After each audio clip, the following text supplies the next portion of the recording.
Hey guys, thanks for joining me for another episode of Learn to Play Games. My name is Lance, and today we're going to take a look at Dark Souls. This is a game that was put out by Steamforged Games.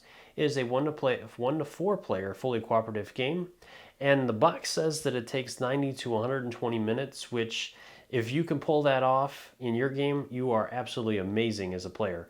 I've found that this game will probably run you anywhere between 4 to 6 hours, and that is the standard size or length games that I've been playing that I've found.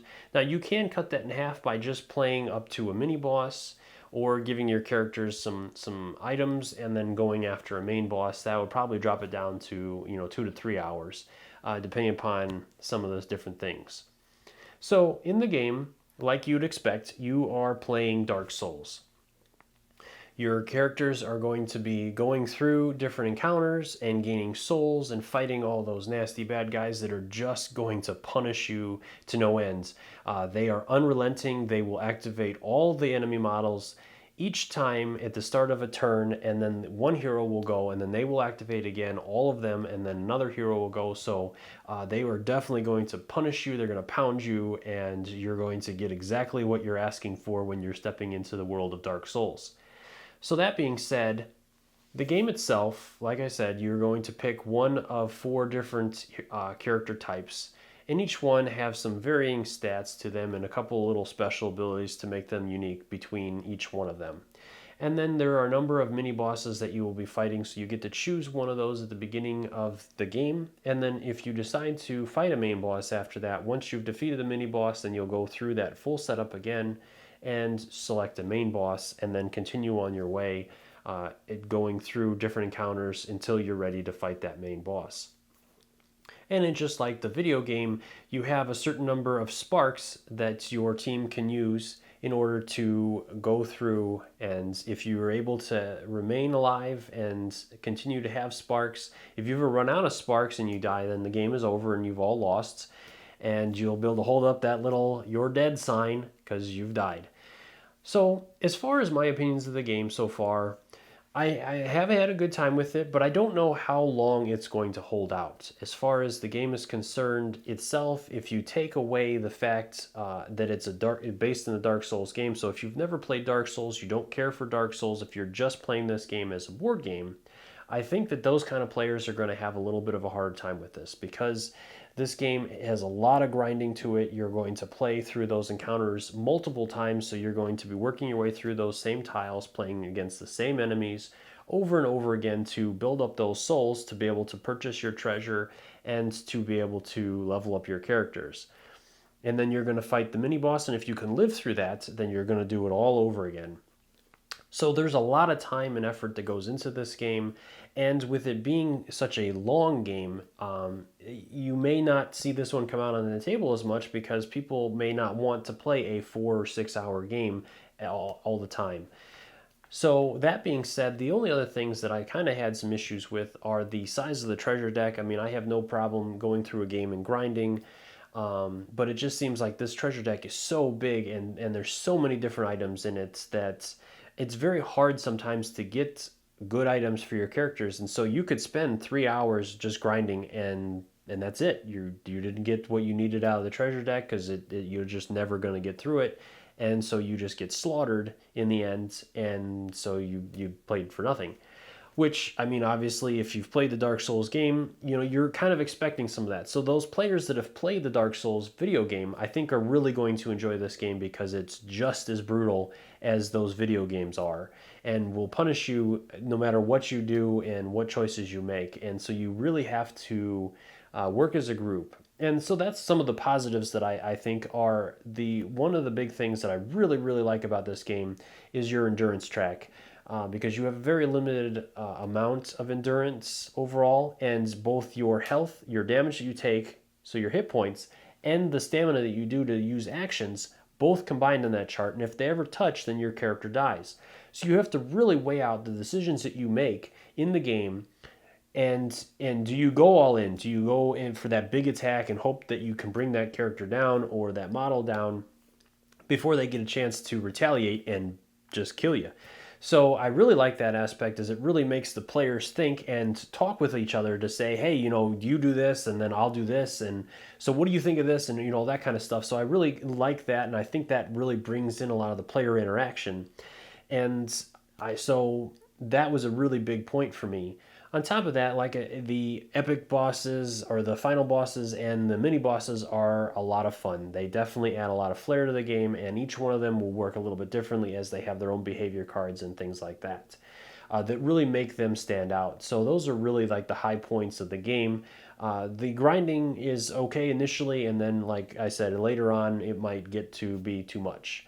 So like I said in some of my other videos, I also want to hear what you guys think. This is not just about me and my opinions. I want this to be kind of like a feedback. So, have you guys played the game? Did you like it? Are there things that you didn't like about it? Do you agree with me? Do you disagree with me? Do you think this game will hold on for the long term? Do you think it'll be around for a long time? I know there's a lot of stuff that's going to be coming out for this, and a lot of support and expansions and all the Kickstarter stuff and all that. So Steamforged is definitely committed to making this game last, but do you think it will? Is it something that you think will continue to come out on your game table even after some of the other games come out, or games that are already out? Do you think this stands up to some of those? And will you take this game over, other games in this type of genre? I'd love to hear your guys' thoughts. So let's go ahead and head to the table, and I'll teach you guys how to play. There are 4 different types of dice in Dark Souls, the board game. First, you have the 3 different types of attack dice, which you'll start off with the black dice, and those are your light damage dice, and we'll have 1 blank facing, 3 single sword facings, and 2 double sword facings. Then you have your blue dice, which are your medium damage dice, and we'll have 2 singles, 3 doubles, and 1 triple. Finally, your heavy damage dice or orange dice are going to have 1 single, 2 double, 2 triple, and 1 quad sword symbol on them. Finally, you have your green dice, which are your dodge dice. They will have 3 dodge symbols on them and 3 blank symbols on them. So they are 50% dice, basically. There are a lot of different treasure items included in Dark Souls, and I'd like to go through their cards now to show you guys what the different symbols are. So in the top corner here is the type of treasure that you'll find, and as you can see on this chart, there is a number of different items or different types of treasure items. Then we have what type of an item it is and where you can equip it. So this is a one-handed weapon. There's also armor symbols and two-handed weapon symbols. Then we have where this set is from. So this is from the base set of Dark Souls, but as expansions come out, you'll have different symbols there so you can differentiate where they came from. The range of that particular item and the 4 stats that item must have in order to equip it. Then you have for weapons the different types of attacks that they have and the stamina that is spent to use them and the color of the dice that you'll throw when performing that attack. So for example with this one, if you spend 0 stamina, you'll throw 2 black dice. And if you spend 3 stamina, you'll throw 1 black and 1 blue dice. Finally, at the bottom of the card are the different resistances. So you have your block rating or your armor rating, more or less. So as you can see on the armor, it will give you 1 blue when blocking. The next symbol is your magical resistance. So again, the armor provides 2. And you'll check this among all the items that you have equipped. So your armor and your weapon and potentially a shield. Then you have the dodge rating. So if you have a number in there, that's the number of dodge dice you'll get to roll. And again, you'll check your different equipment to see if you have additionals. And then finally, you have the upgrades. So the number of upgrades that could be equipped to that item. So both of these this weapon and armor can hold 2 items that can upgrade it.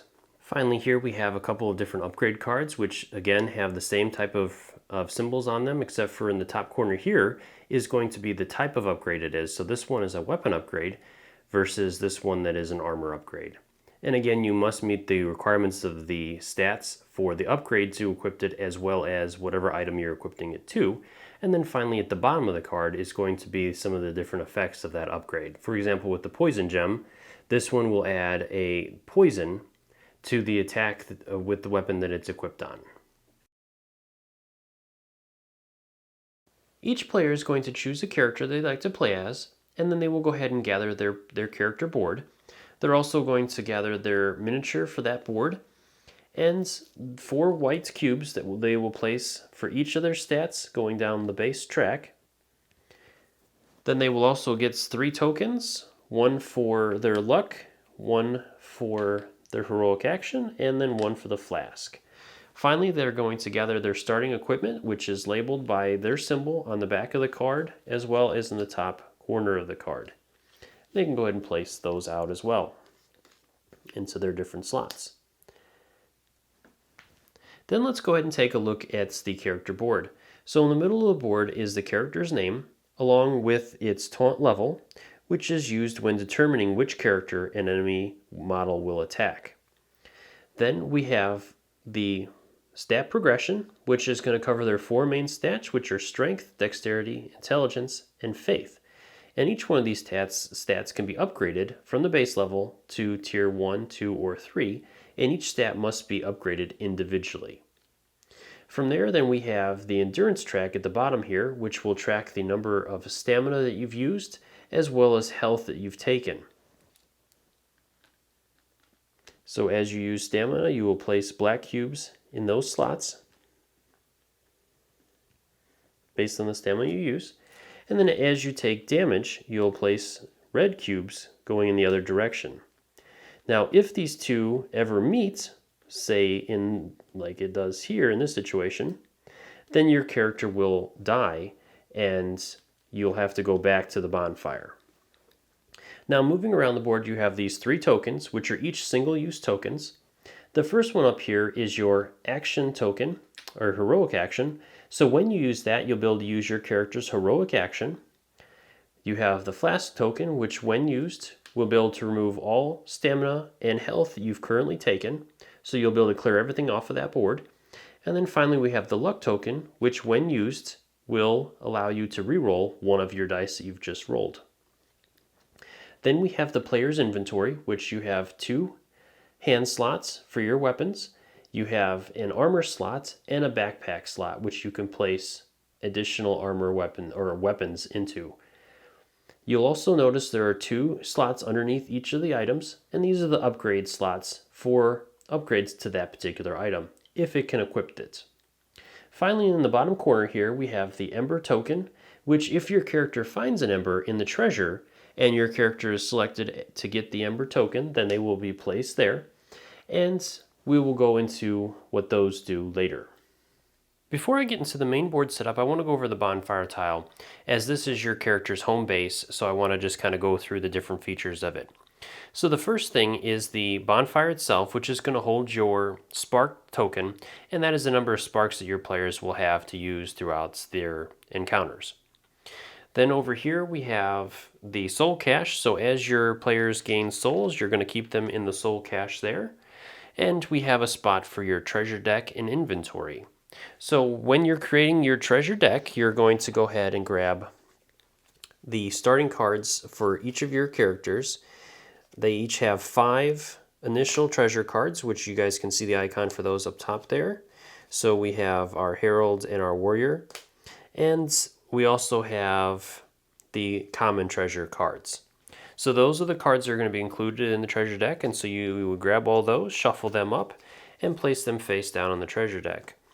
As your party gains different treasures that either you can't equip or you don't want to use, you're going to place them in the inventory, which can hold any number of items. The last 2 areas I'd like to cover are Blacksmith Andre and our Firekeeper.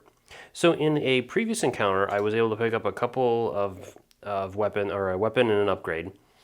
But in order to equip the weapon, as you guys can see here, I need a strength of 16 and a dexterity of 16 as well.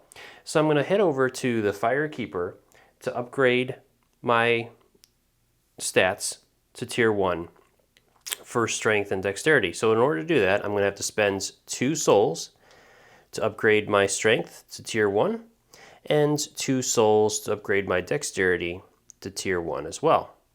Now I have enough to equip this item, and I would like to upgrade it as I have a poison gem that I'm going to attach to it. So visiting the blacksmith, he is going to allow me to do that, and he'll allow me to switch out my weapons. So I'm going to go ahead and drop my spear, and equip the axe that has the poison gem attached to it. So in order to do that, again, I'd have to make sure that I have the requirements. So as you guys can see, the poison gem has a dexterity of 15, which I have enough. And then it's simply placed right underneath my item. And now with weapons, that particular gem now is permanently locked. I cannot take that away, unlike with armor. If I had upgrades for my armor, I could remove those and use those on different pieces of armor, but the weapons must stay. The last thing that you can do while you're at the Firekeeper as well is if you've spent your luck token, you can spend 1 soul to renew that. For board setup, it's broken down into 7 different sections. So we're going to take a look at each one of those. So the first one is that you're going to place out your bonfire tile, and then you can go ahead and remove your main boss and mini boss tiles, as you won't need those right now. And the last 6 tiles that you have, you can go ahead and shuffle those up, and you'll randomly deal those out around the bonfire tile. So all you have to do is line them up so that the doorways connect, as you need to have doorways that connect from your bonfire tile to other tiles. Other than that, you can do it in any way you want to, so you could have them all in a straight line if you wanted to, or you can move them around and have them in any direction you want. Once you have 4 tiles out, the last 2 tiles can be placed back in the box as you're not going to need them. And then you can go ahead and grab the fog gate, and you'll place it on a tile that's furthest from our bonfire tile. So that would be our tile over here. Step 2 is to set our spark tile, so we're going to be playing with a 2-player game, so we'll set it to 4. And place that on our bonfire. Step 3 is to choose the mini boss. So we're going to go ahead and face the gargoyle, and we're going to go ahead and grab his health token, his treasure cards, data card, and behavior cards. From there, then we can go ahead and set off everything off to the side except for his behavioral card, because we're going to need that in step 4. So in step 4, it's going to show the different encounter levels that we're going to need to randomly determine the encounters that are going to be on the tiles. So we're going to go ahead and grab the level 1 encounter deck, shuffle it up, and choose 3 cards at random from that deck. And then we'll do the same with the level 2 encounter and choose one of those. Then we can go ahead and place these out on the different tiles for the encounters, with the level 2 encounter being on the tile that has the fog gate. In step 5, you would choose the characters you want to play with, and as you guys have already seen with character setup, you would set them up in that manner. Step 6 is setting up the treasure deck. So as you guys have already seen with the bonfire tile and how to set that up. So we're going to go ahead and place that out now. And then step 7 finally is adding all the different tokens and dice and everything that you're going to need for the game. And you can lay those out in any way you want to. And I always find it helpful to have the different enemies that you're going to be facing out as well. Now let's go ahead and break down a tile. So along the tile's edge are either going to be solid walls or walls that have a passage in them. So with the walls that have a passage, that is where models will enter the tile, or when an encounter is completed, that's where models can exit the tile. Each tile is also going to have a number of different nodes on it. The nodes are color coordinated, so your basic nodes are going to be the golden nodes. Then you have train feature nodes, which are the purple nodes, and finally the enemy spawn nodes, which are where the enemies are going to spawn at the beginning of an encounter. With the terrain nodes, there are 4 different pieces of terrain that might come up on them. The first is gravestones, which will block movement, so models cannot move through them or be pushed onto them, but will grant bonuses when facing the mini-boss or boss based on the number of gravestones that have come up, which we're going to cover later during bosses. Then we have barrels, which will block movement again and pushes, but if a character spends an additional point of stamina, they can move into an area that has a barrel, and then they will flip it over to the smashed side. At the end of the encounter, those barrels will be flipped back over as they regenerate. Then we have a treasure chest. So again, treasure chests are going to block movement. At the end of an encounter that's successful, then the players can flip the treasure chest open to the open side and will be able to gain 2 treasures from the treasure stack. Unlike some of the other train features, treasures are never turned back over, even if that encounter is reset. These, once they're opened, that is it. And finally, we have traps. So when a encounter card requires you to place traps, you're going to place traps on all of the basics node spaces that are not adjacent to a wall section that has an entry. So for example, if we were to set up this one, we would place a trap here, there, and in these spaces. And when you are required to place traps, you're going to go ahead and grab all the trap tokens, mix them up, and randomly draw and place those traps. Now when a character moves onto a trap space, you'll flip it over, and if they find one that has icons on it, it's going to tell the number of damage that that trap does and the minimum dodge that that trap requires. Now if a character can't dodge or chooses not to, then it must take the damage, as there are no blocking abilities for traps. There are 3 levels of encounter cards, which are listed in the bottom icon, which is level 1, 2, and 3. And as you work your way up the encounters, they will become more and more difficult. So the top of each encounter is going to be the name of that encounter, and then each of the spawn locations will list enemies that will be spawned in that particular location, and then any terrain features that will be added to the tile. If the tile is going to be trapped, then it will show these 2 golden spear icons at the bottom of the card. And in the bottom corner here is listed the expansion or base set that that card is from. So this is from the base set of Dark Souls, the board game. So now I'm going to break down the enemy cards for you. So on the top corner is going to be that enemy's threat level, and you're always going to activate enemies from the highest threat level down to the lowest threat. Then you have that particular enemy's name and their health, an icon during the encounter setup, so that you guys can easily reference which enemies you're placing out.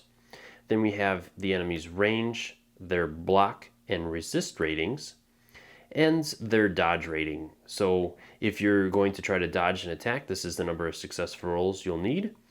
Then we have their behavioral icons for their movement and attack, and finally which set they're from.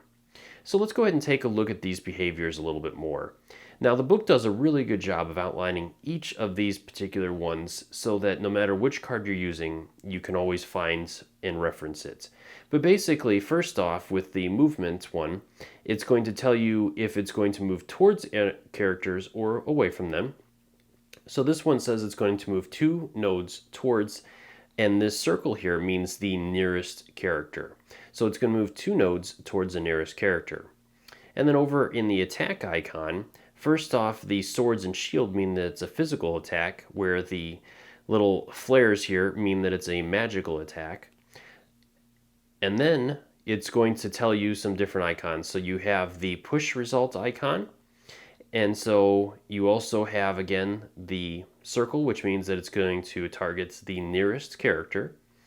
On top of that, it also has this dot symbol down in the corner, which means that it's going to target all models of the enemy in that particular node. So it's going to go after the nearest character, but if there's multiple characters in there, it's going to target all of them that are in that node for 5 damage apiece, and then finally it will push all of them out after the attack is resolved.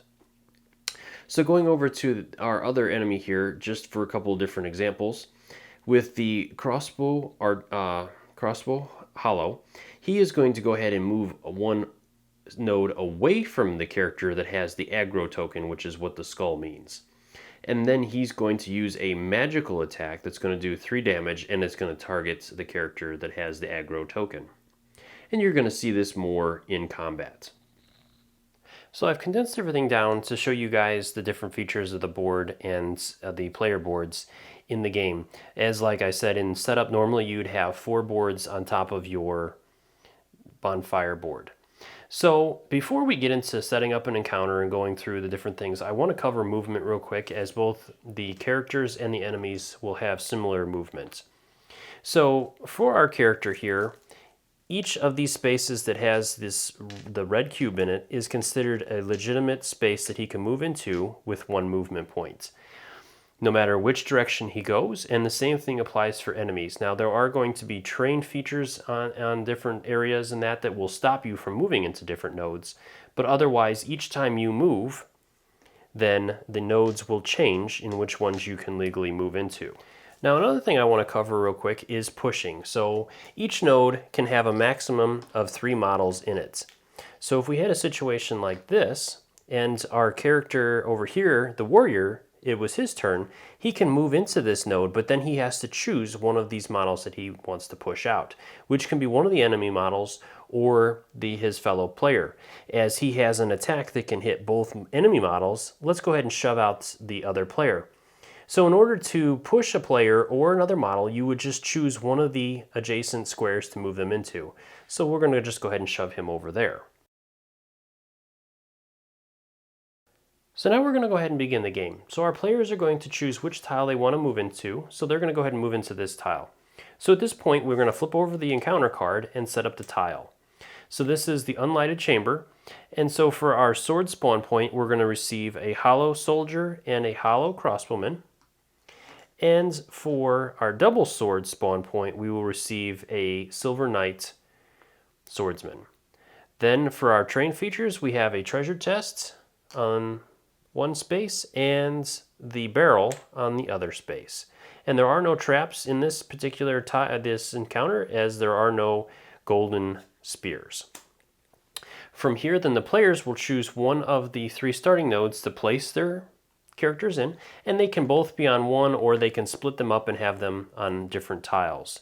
So we're going to go ahead and have our warrior start here and our herald start there. From here, then, we're going to go ahead and choose one of our characters to take the aggro token. So we're going to go ahead and give it to the herald. From here, then, we're ready to begin the encounter by starting with the enemy activation. Enemy models are going to be activated from highest threat to lowest threat. So our Silver Knight is the highest threat at 7, so he's going to start his activation, and you're going to read his card from left to right. So his first thing is that he's going to move 2 spaces towards the nearest hero, as he is 2 spaces away from the warrior, but 3 spaces away from the herald, as you cannot move through spaces with the treasure chest. He will move towards the warrior, so he'll move his 2 spaces. And then he's going to perform his attack, which is to deal 5 damage to the nearest model, and it's going to target all models in that node that are enemies, as no model, whether it's an enemy or a friendly, can ever target friendly models. So unlike our players that have to roll dice, enemies will always do their damage, and the characters can use defense to help prevent some of that damage. So if we look at our warrior's card, we're going to check our block rating, as this is going to be physical damage that the Silver Knight's doing to us. So our axe is going to provide no dice, the armor will provide 1 black die, and the shield will provide 1 black die. So we're going to go ahead and roll these, and we did really bad and only stopped 1 damage. So our warrior will take 4 damage. And then we'll move on to the next enemy. Well, at the end of this, the attack also causes a push. So our warrior will be pushed, and so we will get to choose which node he gets pushed into. So we're going to go ahead and push him into that node there. Next, we're going to activate the Hollow Soldier. So the Hollow Soldier is going to move towards the nearest model, which is both of our characters here. And then he's going to perform his attack, which is 4 damage to the nearest model. And since we have 2 models of the same distance in there, it's going to target the model that has the aggro token. Otherwise, it would target the model that has the highest taunt if neither of those models had the aggro token.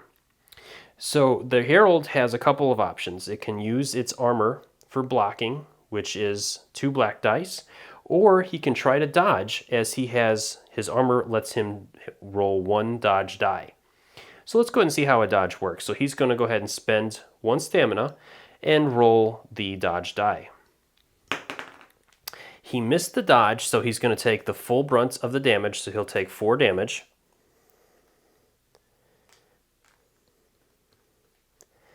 And then we would move on to the crossbowman. So the crossbowman is going to move 1 space away from the character that has the aggro token, so the herald. And then he is going to attack with a magical attack the character that has the aggro token. So again, we'll check our weapons and armor for magical resistance, which our armor provides 1 black die. And we're going to go ahead and roll that to see how much we stop. So we took 2 damage from that. And our guys are not doing good at all. And then we will proceed on to the character's turn.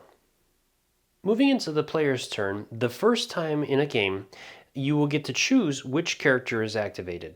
After this, it will always be in clockwise order.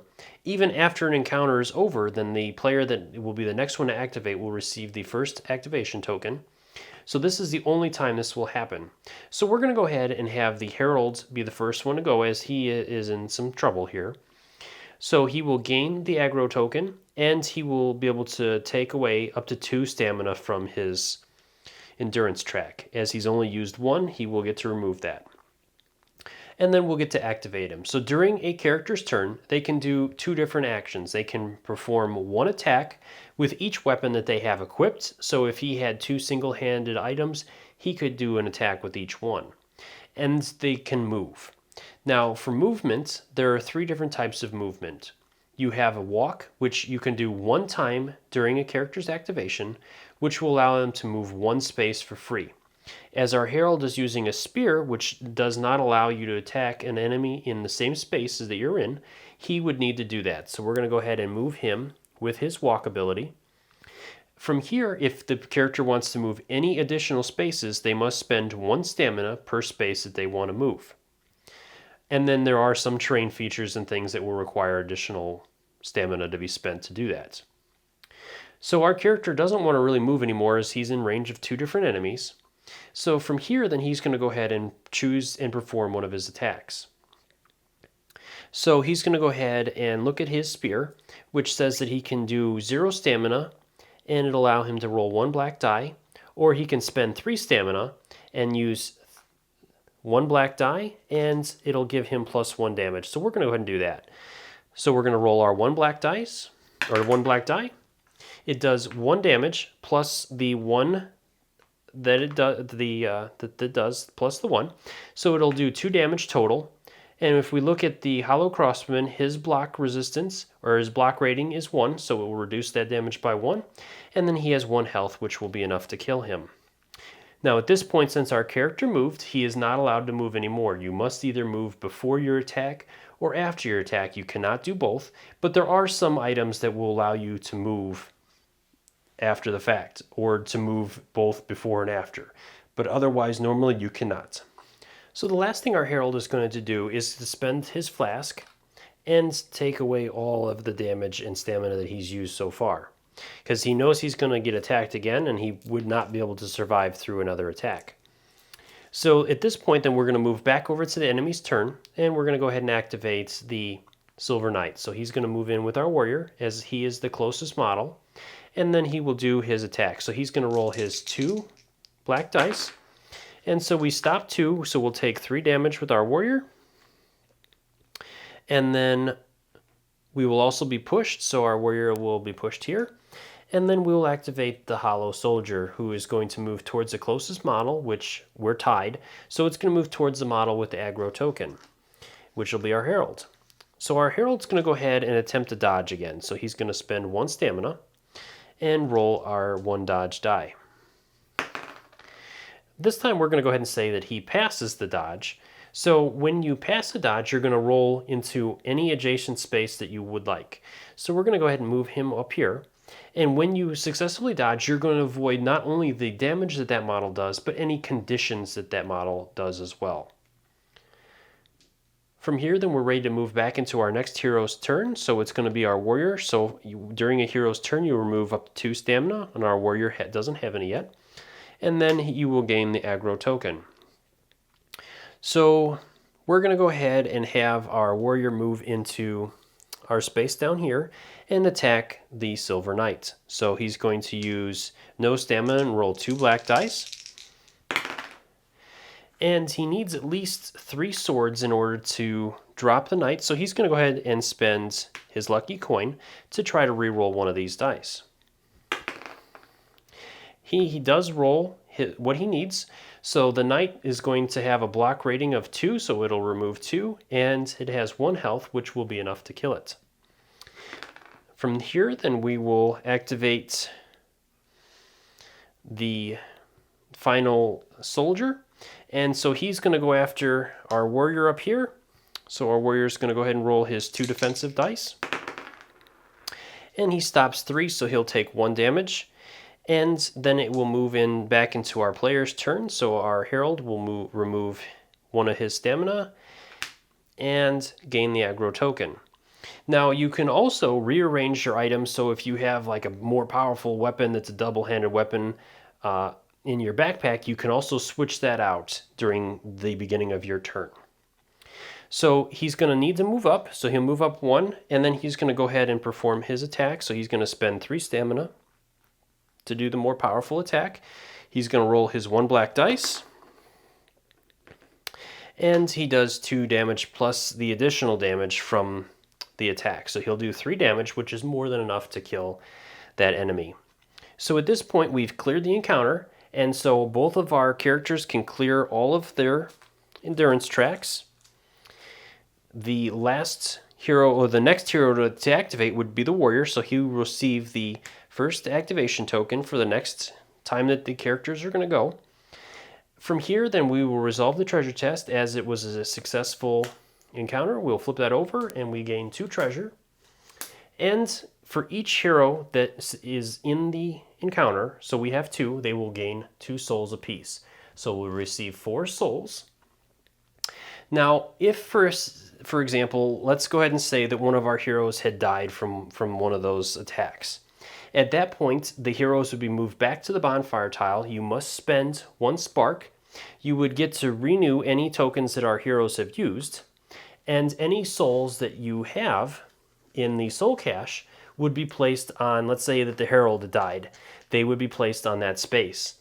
Now at this point, everything would be reset except for treasure chests in each of the encounters. So the heroes must fight their way back through the encounters. If the heroes make it back onto the space that has the souls, then they will regain those souls and they'll move back to their soul cache. But if the heroes are killed again before they make it back to those souls, just like in the game, they are going to be lost and removed from the game. So at this point, our heroes have a couple of options. They can either return to the bonfire tile and use the souls and upgrade their items and all that kind of stuff with the blacksmith and the firekeeper. Or they can also spend a spark to reset all of the encounters that they've already played to regrind through them to gain more souls. Or they can move on to the next tile and attempt to defeat that encounter. And they can keep doing this until they either run out of sparks, in which case if they die and they have no sparks, then the game is over and the players have lost. Or they decide to when they make it to the final tile that has the fog gate and they defeat that tile, they can move on and fight the mini boss, or if this is the second time around, their main boss. Each boss and mini boss is going to have their own deck of cards, unlike regular troops. And they have 2 different types. You have the boss's main data card, which is going to list their name at the top, their threat level, and their starting health. And then whether they're a mini boss or main boss, which some of these cards are incorrect, so refer to the rulebook and it will outline which ones are which. Then you have the starting deck of cards that the boss will start with for their behavior cards, which we're going to cover in a minute. Then you have their block and resist ratings and their heat up rating. So unlike regular troops, when bosses take damage, once they hit their heat up rating or lower, they will add in a special, more powerful card to their behavior deck. And then any special rules that that boss has, and their outlines and when they're going to be activated, the set that the boss is from, and the encounter cards that will be used leading up to facing this boss. Then we move over to their behavior cards. So unlike regular troops, bosses will have many behavior cards, and so each time the boss is activated, you will flip over one of these behavior cards and resolve its effects. So you have the name of the behavior at the top, its range and dodge rating, which each behavior can have different ratings, and just like regular troops, you'll have the icons that will outline how the boss attacks and moves. And finally, at the bottom of the card, you're going to have the boss's arcs, and there's 3 different colors in that arc. You have black, which are your normal boss arcs, the green, which shows the attack arcs, and the red, which is the weak arc. And we're going to cover this more when we face the boss in combat. Once you've cleared an encounter that has on the tile that has a fog gate, You can choose to proceed through the fog gate and face the mini boss or main boss for your mission. So let's go ahead and take a look at that now. So we'll go ahead and clear our tile off. And we're going to go ahead and say that we're setting up for the mini boss. So we're going to place out the tile that has the mini boss symbol on it.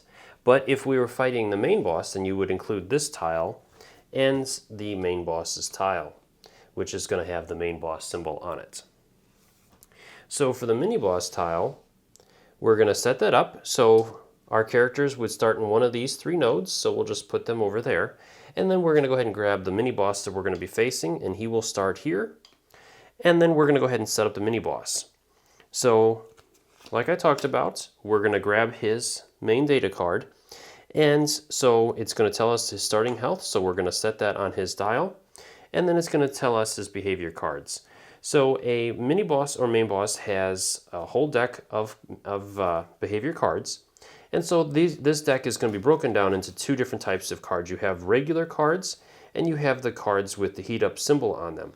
So those cards can be set off to the side for right now, so we have 3 of them, as we won't use those initially. And then we're going to randomly select 4 cards out of the main behavior card deck. So you can go ahead and shuffle those up and just go ahead and drop 4 of them. The last one will be set off to the side.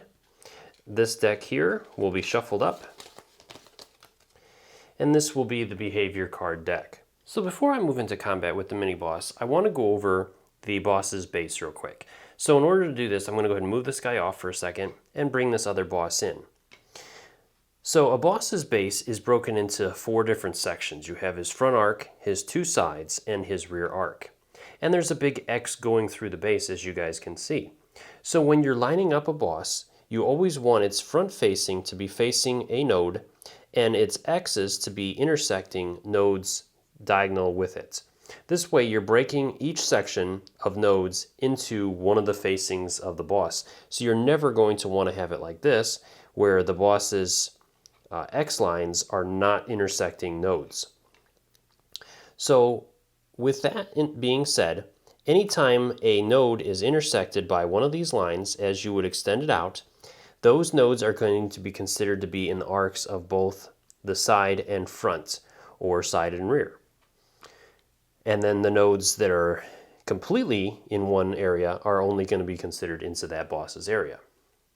So another thing with bosses, unlike other troops, when a character moves into a space that a boss is on, so our boss is on this node here, so when a character moves into that space from a node, depending upon which node he moves in from, is going to be where he moves on the boss's arc.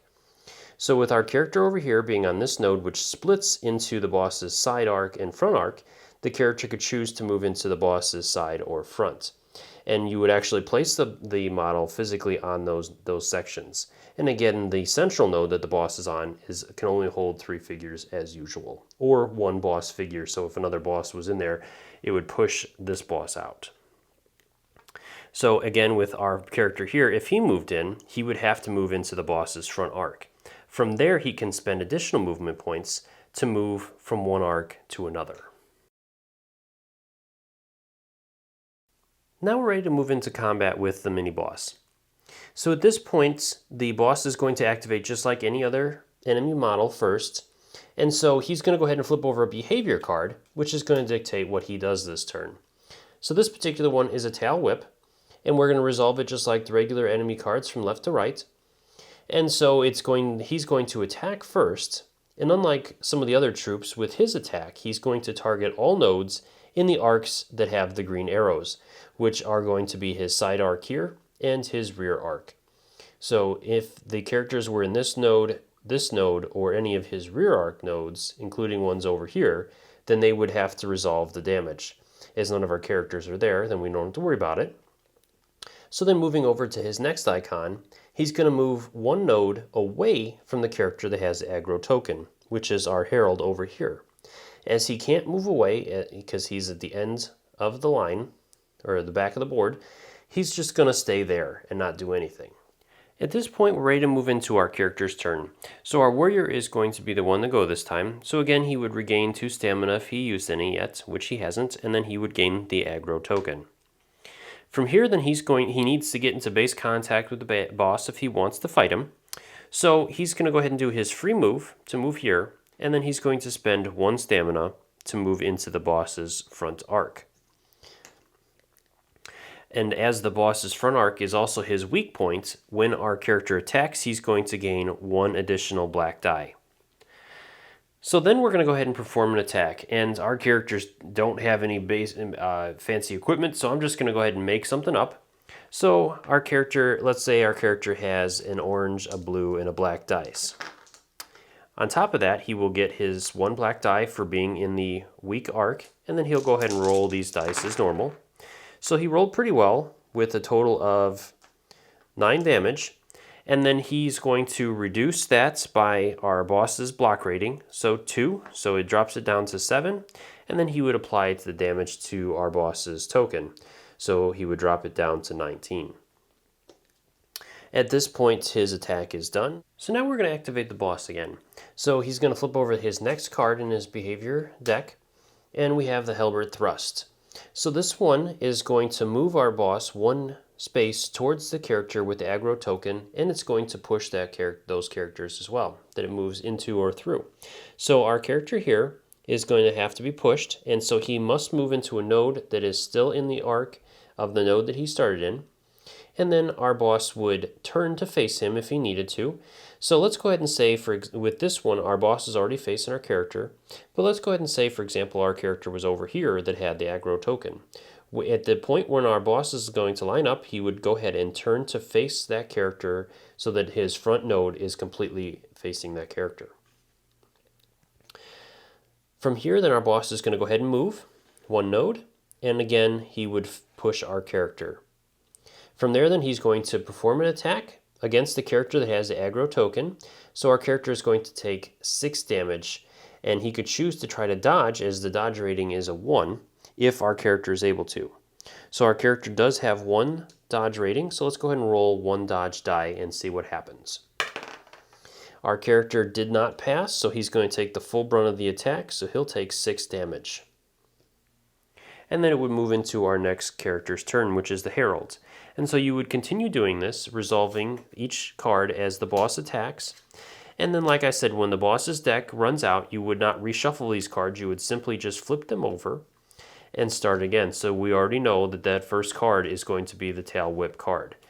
So our characters can start kind of planning out how they want to attack our boss and how he's going to react to them.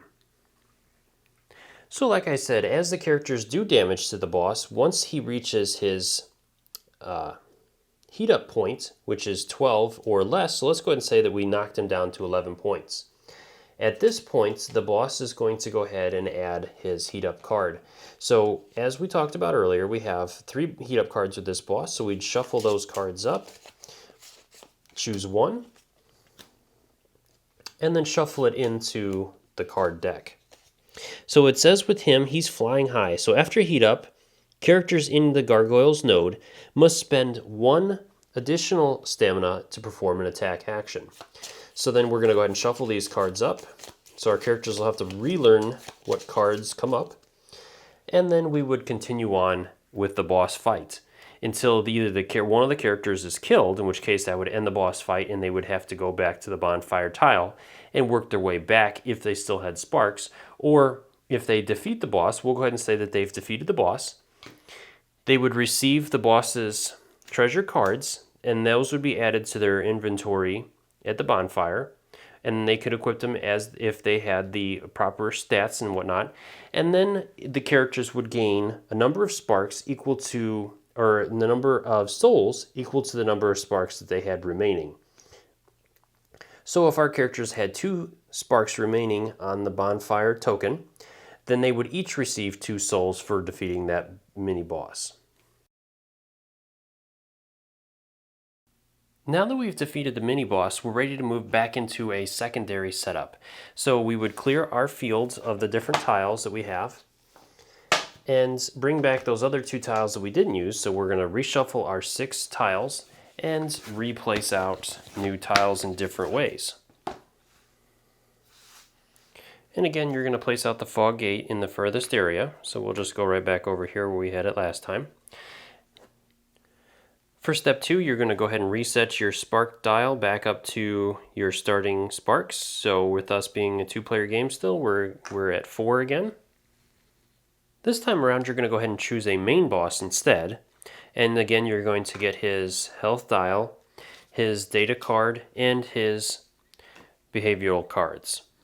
Again, you can go ahead and put those off to the side as you won't need those right now, and we'll keep his behavioral card out so we can determine our encounters.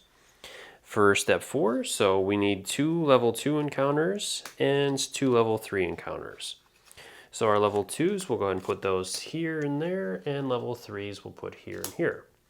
Step 5 is going to be skipped because obviously we're not going to re-choose all the characters that we've already, or re-choose characters that we're already using.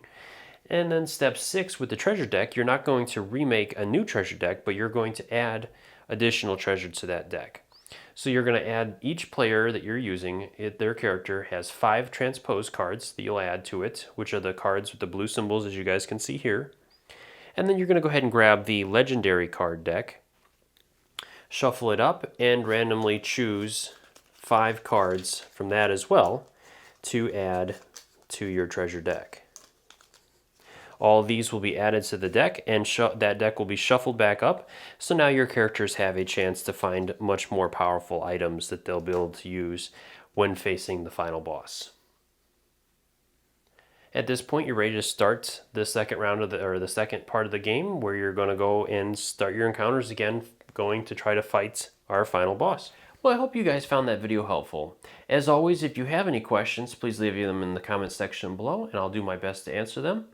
And like I said in the intro, I would like to start changing some of this into a conversation with you guys. I would love to hear what you guys think on the game and the different things or other things that you guys are interested in. So please leave those in the comment section below as well, and I'll look forward to reading and answering those. So as always, thank you guys so much for watching my videos. I do really appreciate the fact that you guys take the time to watch my videos and comment on them and provide me feedback. So until next time, I'll see you guys later.